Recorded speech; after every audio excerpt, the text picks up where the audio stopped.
So after 10 lessons in the book of Genesis from Hebrews chapter 11, we finally move on to the book of Exodus and the story of Moses. So I'm going to read from Hebrews 11, verses 23 to 28. So if you'll follow along with me as I read. By faith, Moses' parents hid him for 3 months after he was born, because they saw that he was no ordinary child, and they were not afraid of the king's edict. By faith, Moses, when he had grown up, refused to be known as the son of Pharaoh's daughter. He chose to be mistreated along with the people of God, rather than to enjoy the fleeting pleasures of sin. He regarded disgrace for the sake of Christ as of greater value than the treasures of Egypt, because he was looking ahead to his reward. By faith he left Egypt, not fearing the king's anger. He persevered because he saw him who was invisible. By faith he kept the Passover and the application of blood, so that the destroyer of the firstborn would not touch the firstborn of Israel. So what we're seeing here in the life of Moses and the life of the Israelites in Egypt is that our faith is countercultural. And it begins not with Moses, but with his parents. They get very little mention in the book of Exodus, but it's their faith that goes against the culture which is shown in this passage. It says that they knew that their child, Moses, would be a part of God's redemptive plan. They saw that he was no ordinary child. So instead of killing him, which they should have done because of Pharaoh's edict, because the Israelites were growing too big, so Pharaoh decided that they would kill all of the Israelite boys, they defied the king's order, even though they knew it could mean death for them. They weren't afraid. So they go against the culture and they spare Moses. Then the faith switches to Moses. He refused to be seen as Pharaoh's daughter.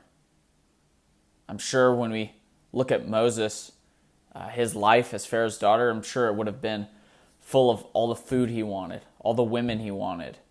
Anything Moses wanted, he could have gotten as the son of Pharaoh's daughter. But he rejects that. He saw the treasures of heaven as counter to the culture of the world.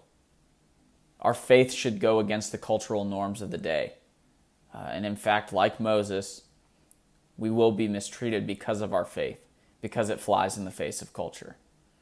If you look back at verse 13 of Hebrews 11, the focus that we are strangers and aliens on this earth.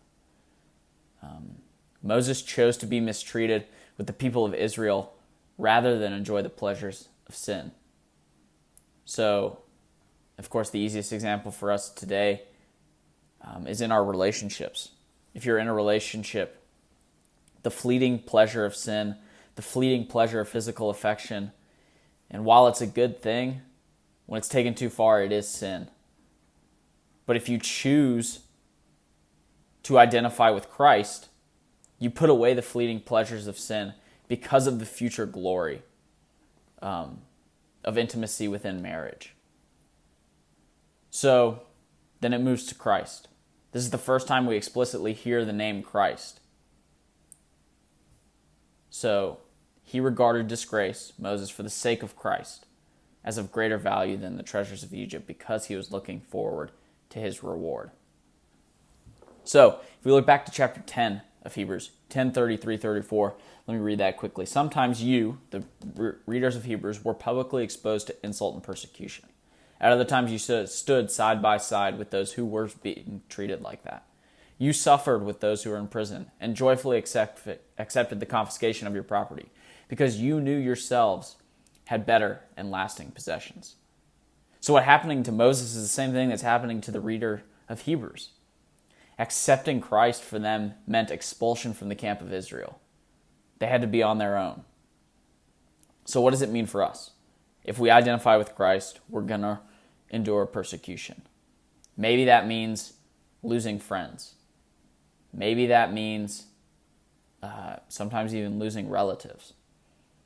You're going to have to give up something in order to identify with Christ. But you have to count the cost.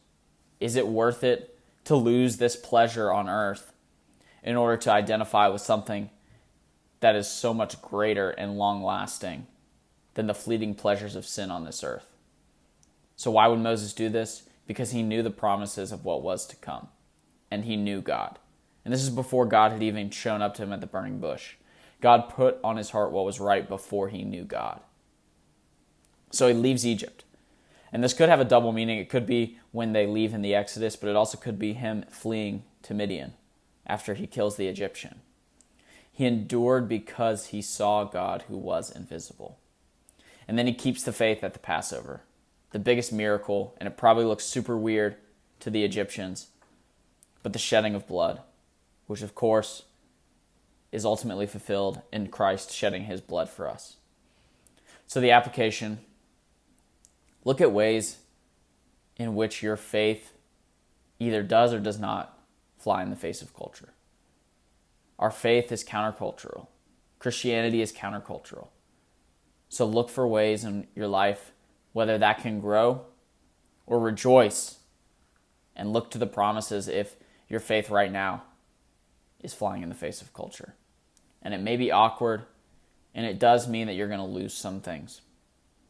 But like Moses, if you're looking towards the promise, if you're looking towards the future glory, what you gain is so much more than what you lose.